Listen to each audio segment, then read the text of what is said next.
In Tim Houston's speech after your acceptance speech, talking about the results and the vote count itself, he said, quote, it wasn't even close. When you woke up on Tuesday morning, assuming you slept, how confident were how confident were you that it was a lock?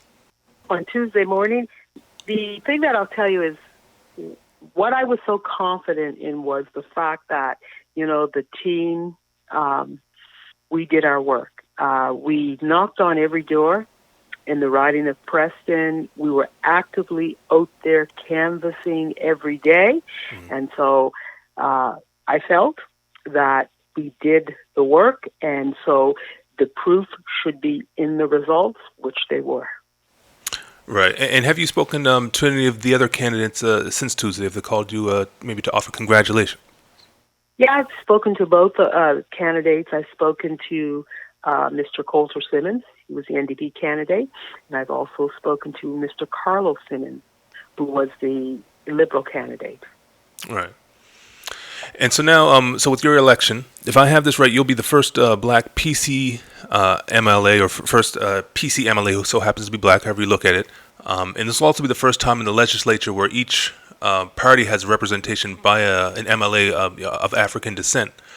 Is that something or nothing, in your opinion? Of course, it's it's definitely something. When African Nova Scotians, are now, at the level given the opportunity, to serve as, MLAs and to represent the communities in which, in which they run, in the ridings in which they run. Absolutely. I think that's huge. That's very significant. Does it change the dynamics of the legislature much at all, do you think?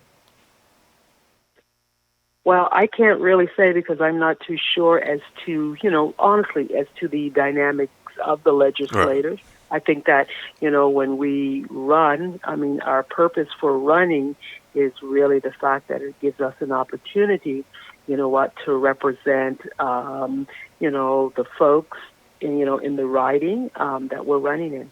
Right. Now, one of the issues that you talked about was, healthcare. That and the PC's party is big on that. You said in an earlier interview, things are starting to change and things are starting to move. What are some examples that stand out to you that resonate with the people you spoke to, like that are already resonating with people, I should say? I think some of the things that are resonating with people that that you speak to, are like, although everyone has access to health care. There have been steps made to ensure that if, folks do not have a family, a family physician, that they still do have access to health care. And I think that that's so important. And so some steps have been made in that area.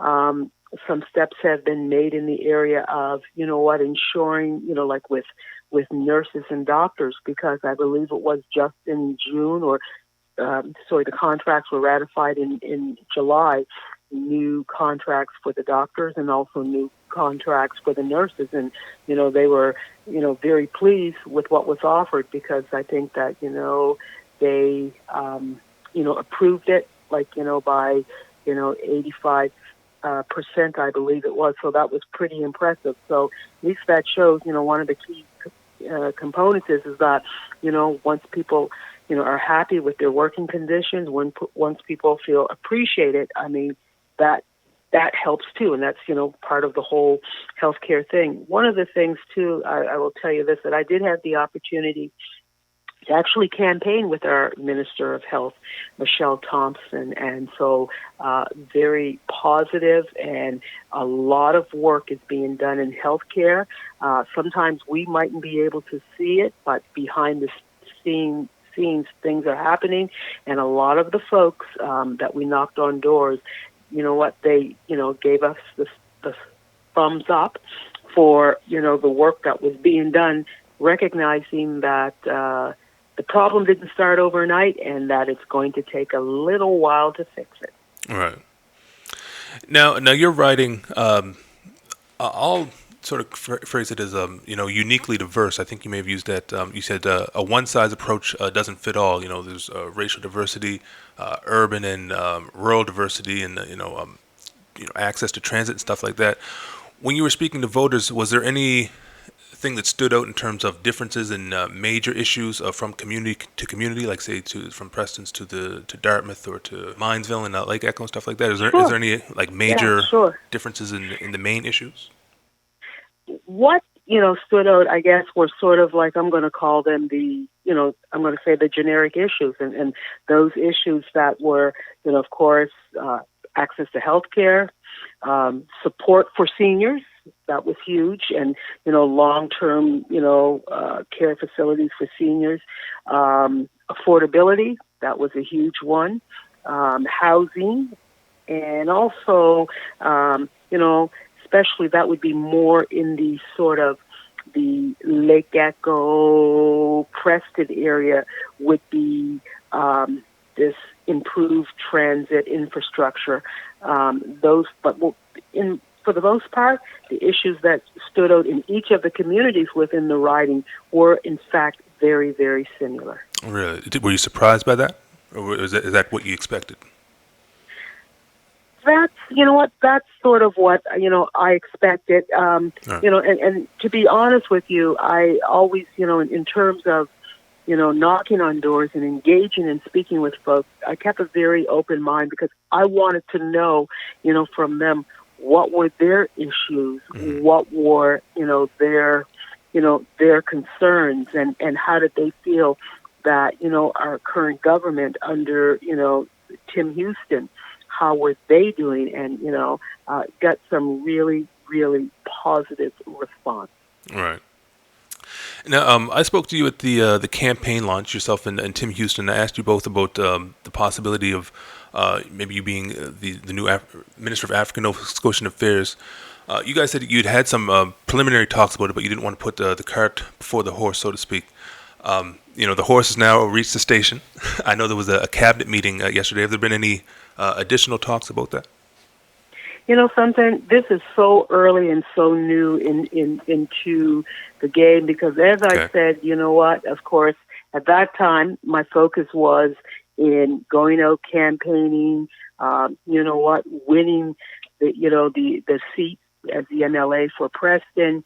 Of course, now my focus is in terms of being, orientated, being set up as a MLA, getting going with regards to, trying to seek solutions and trying to get up to speed on some of the various issues and some of the things that need to be, done in the riding. But I'm sure at some point that, that discussion will be had with regards to, moving forward and sort of how I can contribute to our government.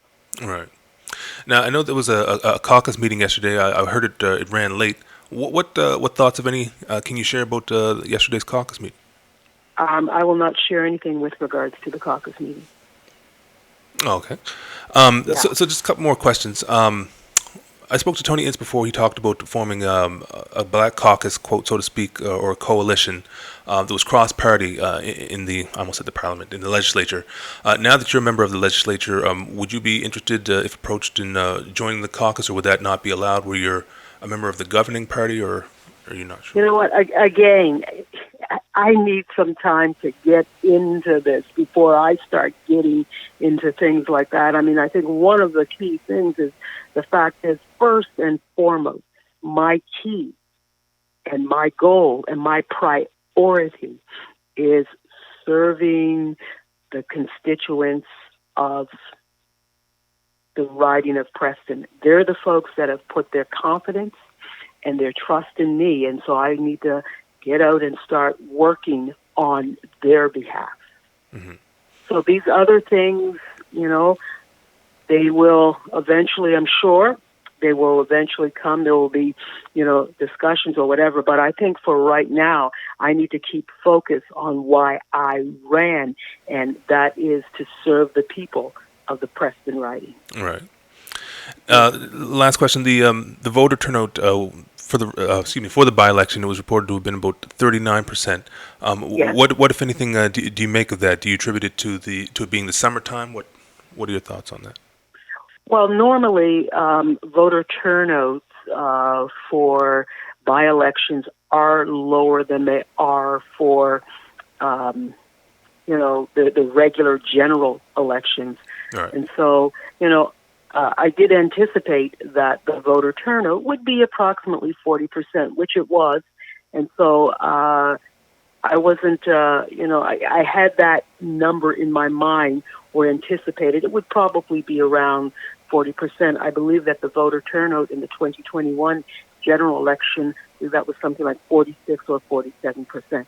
So normally in a by-election, you can expect that the turnout is in fact a little lower. That's standard, you're saying? Yeah, that's pretty much. Yeah, you can expect that. Yes. Right. Any final thoughts? Anything that I'm forgetting to ask? No really final thoughts, but I just think that it's certainly going to be an honor and a privilege to serve the riding of Preston, and the fact being that this is the Liberals have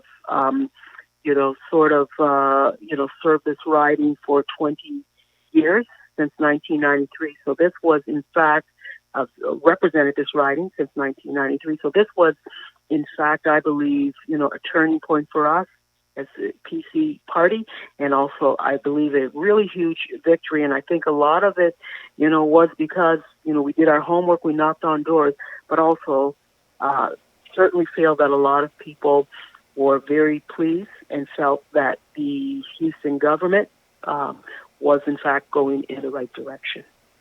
Is it fair to say you intend to run in 2025? Again, I know I said last question. Yeah, you know what? I take it, one day at a time. So We'll see how this goes.